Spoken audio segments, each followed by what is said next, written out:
somebody slams that rusty old screen door. There's always something missing, someone has to make a run down to the store. There's always something in the oven, someone's always on the phone. Your uncle's dropping in just when you want to be alone. No place like home, no place like home, no place like home, no place like home. Just you and your own homemade, homegrown, no place like home.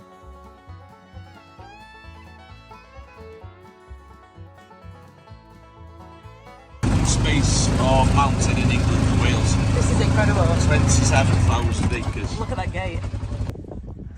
I've come to Wales to enjoy the view. Yeah, living the dream. I really am. This is amazing. These are roundhouses. Yeah, the Celtic hill fort we're on, a place called Dinas. If you translate that from the Welsh to the English, it means city. So these were, the abodes of the commoners, and in the centre there would have been a big roundhouse where the sheep is. Yeah, that's it. You can see it there, and there's a stone in the middle, and that's where the chieftain most probably would have been. So how high up are we? We're not very high up here. We're about 1,000 foot, but that's a lot. I'm getting vertigo. Okay, so We're looking. If you look down there, Anglesea's there, Bangor's over there. Yep. And just up here is the Carnarvon mountain range. Stunning. I love it. Yeah. It's really, really picturesque. This is one of the best views in the world, believe it or not. Oh, it's stunning. I love it. I'll have to Google it. Yeah, I'll send you some pictures. One is watching TV while the other plays a song. We can't do without each other, but we just can't get along. No place like home, no place like home, no place like home. Got in your hand now and smell it. Oh my god, that's amazing. It's coconut. It really is. Yeah, people don't believe it. It's beautiful. So you can put that in with gin and things to make, It's coconutty. Yeah. It's gorse. Yeah. Eithin in Welsh. That is amazing. Yeah. You learn something new every day. Oh, you do, don't you? Look, a fox has done that. Yeah. And people don't get it, do they? No, it's a big lamb that as well. Oh no. I'm not... So I have come to Wales, and it is stunning. I videoed a bit on the way here, being absolutely amazed by the fact that I was going underneath the sea and then under a mountain. Why didn't they just go around it? Why did they go through it? You went through a mountain. I went through a mountain. Yeah, I got really excited. It wasn't the M6 toll road, but it was through a mountain. You're in Wales. Oh, it's stunning. Honestly, I've never been somewhere so there's the sea. It's very rare that you can see the sea in 3,000 feet behind you. Oh, it's stunning. So my family's been on this farm for 375 years, and I really believe in regenerative agriculture, sustainable food production, and you're like me, we like to share our lives on social media. We do. And it can be a little bit of a double-edged sword now and again. It can, it definitely Especially can. for skinning lambs and calves. Yeah, no, skinning lambs and calves is a bit of a sticky situation. But do you know what? We do it. So I don't see why we should pretend and hide it, because that's when you end up coming unstuck, I think, because you're giving people half a truth. When you show them everything, that's it. And I think for me, there's been too much cotton wooling around these programs and what they do. Agreed. So if we can change anything about farming, food production, it's selling that story and it's sharing it with the people that are buying our produce. Yeah. Well, you can't inspire people to get into an industry that you're not telling the truth about. Exactly. You want them to get into it because of the whole thing, not get into it and go, oh my God, this isn't for me. Yeah. You know what I mean? But I think it's wonderful. The reason why I share things on social media is down to you. I've said this story before on my YouTube, but a couple of years ago, you'd posted it was out of a community Facebook group, and it was a lady who didn't know what a creep feeder was, a cow creep feeder. Yeah. And she thought it was some terrible torture chamber. Obviously, there was a lot of poaching around it, as there is around any high traffic area. And I'd taken that picture and I'd ridiculed that woman, and learnt very fast that no one knew what one was. No. And just because I knew, I expected the rest of the world to know. And that's how I started sharing, because you'd posted that picture and because of my own mistake, which I think was a nice thing to learn early on. You know, we are not mainstream. Look, and I think it's good for us to recognise when we do mistakes. Definitely. Because that's life. You know, I think that's how you learn. That's how we're educating the public in an understanding. And people think I'm anti-vegan, anti-vegetarian. I'm not. No. I've got no problem with anybody's diet. That's a personal choice. What I am really annoyed is the misleading propaganda that's pushed out, you know, to try and show that, you know, the vegan lifestyle is better for the planet and better for people. Greenwashing. Yeah, and I really get annoyed with that because I know, you know, I've been on a carnivore diet now. Can you believe this? I can believe it. It's nearly been a month. It was a bet, okay, with my son. So all I've been eating is eggs and meat. No. And I've lost 1.5 stone. Okay. Never. Yeah, I'll even show you. Look, my trousers, my Ridgeline trousers. Don't look, viewers. Don't look. This is getting rude. Look. God, you have as well. And that is just by cutting out Processed crap. I used to eat a lot of chocolate, I won't lie. Oh, and don't. crisps. I'm terrible. Yeah, Terrible. I'm a chocoholic. Don't listen, Roy. Don't listen. We like crisps and chocolate. But I just said, right, my son said, I'm 56 next Friday. So my son said, go on, Dad, let's do it for a month. Yeah. Unbelievable. And how's your son feeling? Well, you've seen him, haven't you? He's a lean, mean... Yeah, he's on it. I'm not going to say anything else. But for me, energy levels have been good. Yep. I haven't been hungry, but Nope. I've been fasting from 6 o'clock in the evening until 12 o'clock the next day. Wow. So I'll only have 2 meals, and then dinner time I'll either have... Sometimes I'll have bacon, sometimes I'll have salmon, but I'll have scrambled eggs or something like that with it. So will you keep it up? No. No. I'm gonna keep the chocolate off. I'm gonna keep the bread off. But I'm missing the veg. I'll be honest with you. I miss my roast potatoes on a Sunday. Yeah, I know. Mrs. J makes the best roast I bet she potatoes, does. and then you know they've all been eating veg, and I've been sitting at just the meat. Listen, it was something that I wanted to do to find out. Because it's no good me preaching about stuff if I haven't tried it. Exactly, that's the point. So I have tried it, I've enjoyed it, and I'm feeling better for it. But I am going to go back to eating veg and, you know, the odd treat. I was having a few Guinnesses in between as well, but it's been lambing, so maybe that... A few sherries. Yeah, no, don't touch the sherries. Not till the evening, darling. But, you know, like us all in the industry, I think we have to be honest, we have to be transparent, and we have to have a bit of fun about it because this job can't be the easiest every single day. I agree with the shit fun happens, thing. Yeah, It is. It's hard, isn't it? Yeah. It's hard. Like you're losing lambs. You think you're the only one, and then you look on the internet and I see like I'll look to Emma in Butte and I'll look to Hannah Jackson in Cumbria and I think, do you know what?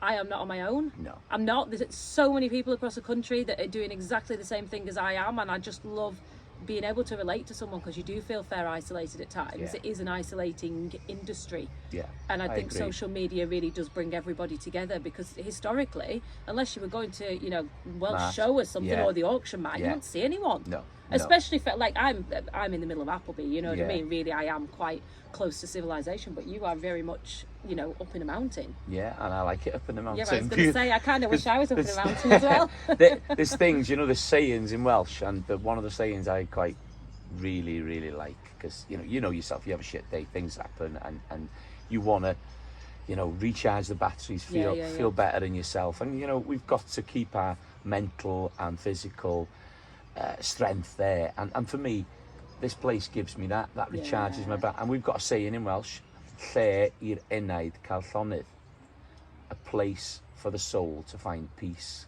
That is so true, isn't it? And these mountains, behind me there is Celtic Hill Fort. But just under that, 6,000 years ago, people were here digging stone, axe heads out. No. And this was the first axe factory in the world. Never. 6,000 years ago. And Oh my God, you're such a Viking. Yeah, well, Celtic Viking. Yeah. as Celts, and that's what I say about this place. There's something mysterious, magical, historic. We have our own language. Yeah, I like it. It's nice. And the language is very poetic. And when you come onto the mountains, we'll take you again when we have a little bit more time, and I'll show you places where nobody else knows about. Yeah, I like you that. know, little sheepfolds that you would Yes, know, yes, little that is sheep what I'm huts after. where That people is would what I'm go after. and hide. You know. Yeah. And then there's even a 9 man's Morris, a stone up there, which is called the 9 man's Morris. Okay, a 9 man's Morris was a game that the Roman soldiers played. No. It's very similar to chess, and it sits up there in the middle of the mountain, right next to the Roman road, the road that they built from Chester to Saguntium. I love it in how you say Carnarvon. the Roman road. Our Roman road in Cumbria, they're building the new A66 down. Honestly, you do despair, don't you? Yeah, but ours is still, you know, it's still in the middle of the Untouched. mountain, and it's still the same road as the Romans built, you know, and it's quite a nice thing. So like if it, like you know the saving graces of farming when you look at something and you go, all else is forgotten. Mine is literally like the sunset. It sounds so bloody cliche. Yeah. Like I walk outside and just outside the back door, everything will be pink. The sheep will be walking around, or the cows, depending on what time of year. There's a telegraph pole in the middle of the field, but it ends up going really dark. Yeah. And I look at it and I think, yes. That's like it. where's yours? Yeah, yeah. Well, It's amazing. Mine is, I love to get on that Carnarvon, and sunrise is mine. Yeah. I just love the start of the day, because for me, I get up very, very early, and I move with the seasons. I know it sounds crazy. My No, wife you're right. No, you're right. They The what? ground you. You Yeah. are ground to like the seasons. You Yeah. are governed by what's going on. I love to see the first swallows coming in. Yes, love I to do. hear- Ours have just turned up. Exactly, and the first cuckoo to be Yes. heard. You know, all these things are relevant in my circle, in my Yeah, mine life, too. and As soon as I hear a curlew, I think yes, summer's here. yeah. Like, And then it's you know not we're doing even, it. and it is. It's the sound, Yeah, and you go, yeah. this is it. This is it. Yeah. Things are changing. Things are getting warmer. Yeah, The grass it's is not growing. even like lambing or anything. It is No. as soon as them curlews come back, and you Yeah. think, yes, this is Yeah. it's starting. And people forget, you know, how in touch we are with nature, wildlife, and how important that whole circle is for us. Because, you know, we've just planted a 400-metre hedge line up there. You know, all That's amazing. and that's where I think people look at me and go, "Oh, he's against trees. He's against nature." No, he's you're only-" not. I want hedges and edges. You know, last year I planted 40 fruit trees on this farm, We love fruit trees. Yeah. and I know. Yeah, but it's where it's appropriate. That's Right the tree in bit the right that- place. Yeah, exactly. That's Yeah. the bit that and people. But they just everything just gets blown up, doesn't it? And then your point gets lost Yeah. in something else. Yeah. I find that but in a way, that's how you get traction with something, and that's how you get your message out there. But half the time, your message is actually lost by the time it's reached the people. It's Do you know what I diluted, mean? isn't it? It's Yeah. diluted within what you're really trying to do. And, you know, people talk about, oh, we've planted the wildlife corridor. It's a hedge, okay? It's a hedge. Yeah, but it's a hedge. does. But it does. But it's amazing. Yeah, and in 10, 15 years, it'll be there. And I know, you know, my children and my children's children will Yeah. get the benefit of That's that. the bit I like. And that's what we should be pushing, you know, it's carbon sequencing. Yes, we need it, but we have to be realistic when we plant these monocultures of trees and, you know, crops. We're losing something that we've got in the ground. We need these ruminants to keep our soil fertility. And if we don't push that, you know, we've got something Well, like... without food, what are we? Like, this is the bit that I don't understand, how everyone seems to be forgetting that you're making food. Yes, that's our job. We're farmers, we produce food. But, you know, while the food is on the shelves and their bellies are full, people aren't bothered. It's when they go hungry and there isn't food, that's when they start to worry. And we've seen... People that are hungry will not be making lifestyle choices and choosing to eat, food that's flown in from wherever across the world. It doesn't work like that. No. People will eat when they're desperate. Yeah. That's the bit that, and yes, I disagree with some farming methods. I'm not going to start going out and slamming them all, because No. I think as an industry we've got to stick together. But Yeah. I do disagree with some. I think they're inappropriate and I Yeah. don't like them. I wouldn't do it. But likewise... But that's the nature of the game, isn't it? Yeah. Cheap food has come at a cost. Yes, it does. Anything cheap comes at a cost. It's come because government policies, it's come because supermarkets have been pressing and pressing. You know, if everybody wanted to eat organic Welsh lamb or organic cauliflowers or cabbage, there's people, you know, in inner city Birmingham that haven't got the Can't money. afford it. You know, and I can relate to that. They can't afford it. It's And, just and not. we need a balance so that we're feeding everybody. And yeah, cheap food does come at a cost, but it's going to be there because then people and Yeah, but they need it's- it. yeah, They it's need hard. the cheap food. Yeah, they need the chicken, they need the protein, and I do if- think the 9p chicken, it's over. Yeah. Like the cost of production in everything is so high. I don't think we can have that baseline absolute, you No. know, really low price anymore. Yeah. And everything's gone up, hasn't it? Yeah. It's ridiculous. well, if you look at your diesel, fertilizer, fuel, feed, everything on the farm's gone up, isn't it? You know, and you know, people say, oh, the farmers are making, yeah, okay, our margins are still as tight as they was Yeah, they were. 3 years ago, when people think, yeah, we are getting a better price for what we're producing, but it's costing It's us more costing more to to put it into and- it. It's and all that's- relative, isn't it? Yeah, and that's what we should be, you know, and we don't want to be crying wolf, because we're businesses at the end of the day, and we've got to be doing what we have to survive. You know, I want to see a future for my children here. I've diversified, you know, into immersive tourism, you know, some social media stuff and some television stuff, you know, which can earn me a few quid Yeah. on the side, which makes sure that there's a future for my children here. Well, we're going into dairy. We're putting 2 robots in. Bloody hell, are you? Yeah, I know. Wow. Yeah, but it's like we said about the trees. Yeah. It's what suits the ground. Yeah. We are not, I think sucklers, Yeah. they belong, and people hate this, Yeah. they belong here. Yeah. And, the And they uplands. belong, you know, on Great Dunfell in Cumbria. Yeah.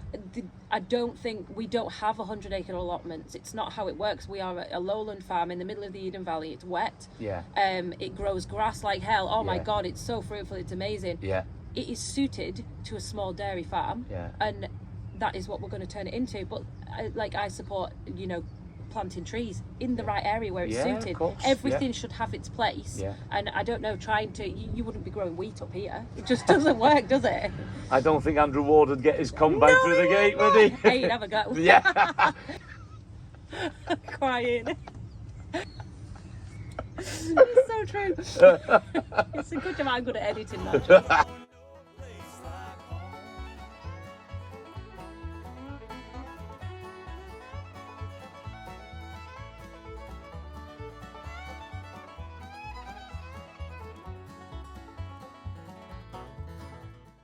Right, loads is going on. I'm about to go and pick the cow up that we butched. I've got lambs to feed, things to check. Roy's obviously done an amazing job. He affords me all the time to be able to go and do things like this. So without him, honestly, working hard, none of this would have actually happened. So I do want everyone to appreciate that fact that I have someone at home doing the work. Yeah, I'm going to finish this video here because I know how long it's going to be.